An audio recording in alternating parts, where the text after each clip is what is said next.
Hey, Laura Keltner here. Hey, I'm Jody Stevens. And we are with Grab and Grow Intervention. Today, we are going to be talking to you about social and emotional skills for your preschool student.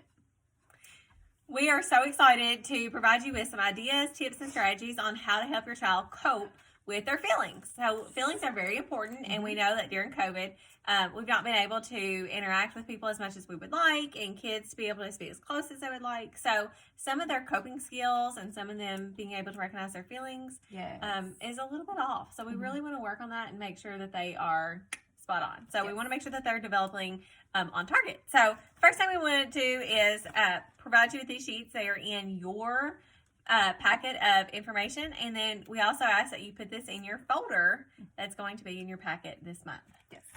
If you sign up with Miss Dana. Yes, that's very important to do.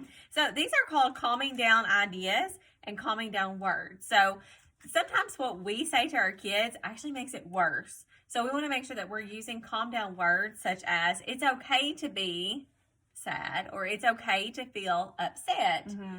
Let them know that what they're feeling is validated and that you understand how they feel, and that it's okay to feel that way. We just want to make sure that we are giving them ways to cope with that and Recognize to understand it too. Yeah, they can recognize and name their feeling.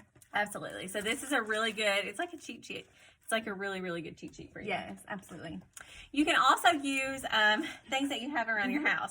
So instead of saying, Miss Laura, your child, you look really sad, or what's wrong with you? You can put it off on a bear. We always want to blame other things and other people. So put it off on a stuffed animal and say, I see that your teddy bear looks really sad today. What do you think's wrong with Teddy today? And throw it off on their stuffed animals. Sometimes that gives them an opening and a way for them to actually be able to talk about their feelings a little bit better. Right. Now, along with this packet, you are going to get some calm down choices. So not only is it important for children to be able to label their feelings, but it's also important for them to understand ways that they can come down off of those feelings. So there are 6 different sheets. Now, I'm not saying put all of these 6 sheets on your refrigerator and use them all at one time, because that's not a good idea either. Too many choices can be overwhelming for young children. They can be overwhelming for me. So definitely for young children as well. So you're going to pick the sheet that best suits your family's needs. Definitely target interest for your children. Like, for instance, this one has drawing. Your kid might not like to draw. And if they don't like to do it, then it doesn't need to be on their calm down sheet. Okay, so you're going to go through and just kind of pick and choose. And you could even cut these apart and make it your own too. Now, we are providing you guys with a few strategies off of these calm down sheets, and we're going to show those to you now, okay? A really great idea is the poppets. Who doesn't love a good poppet? These are Halloween themed. You may have a pumpkin in yours, or a bat. It may be a ghost. Everybody has something different. These are really good. You can take them with you anywhere. You can take them into a restaurant, take them into the car. If your child is having to wait to pick up a car rider at school, it gives them something to do.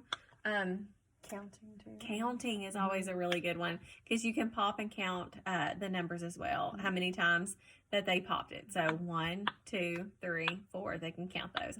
This is also a good fine motor skill, because they're having to push in and then pop it back out. So these are really good strategy. Absolutely.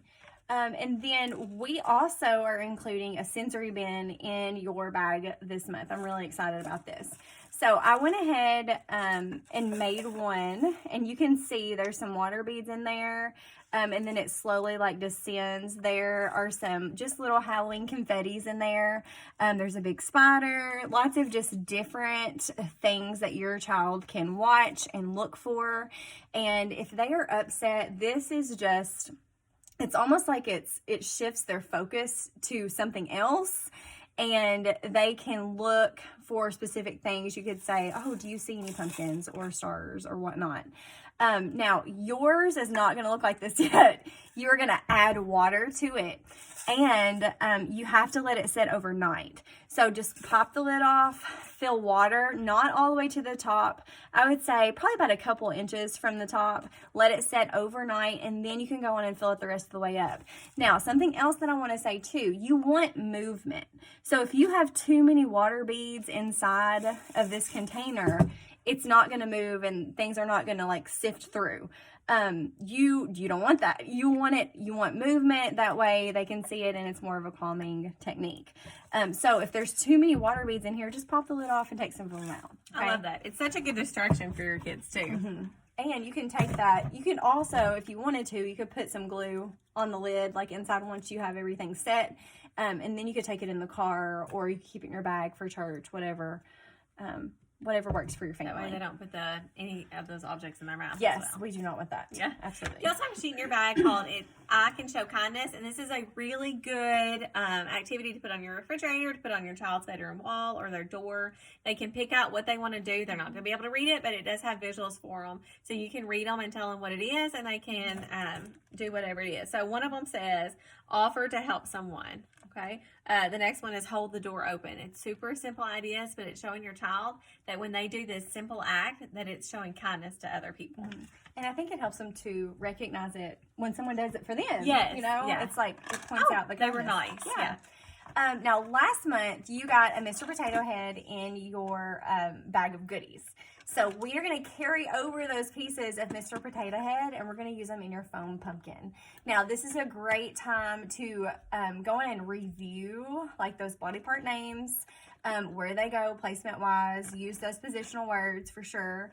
But this is also a way to say, oh, I wonder how Mr. Pumpkin feels today. You know, and then you can just insert the pieces into Mr. Pumpkin. And that'll be super fun. Yeah.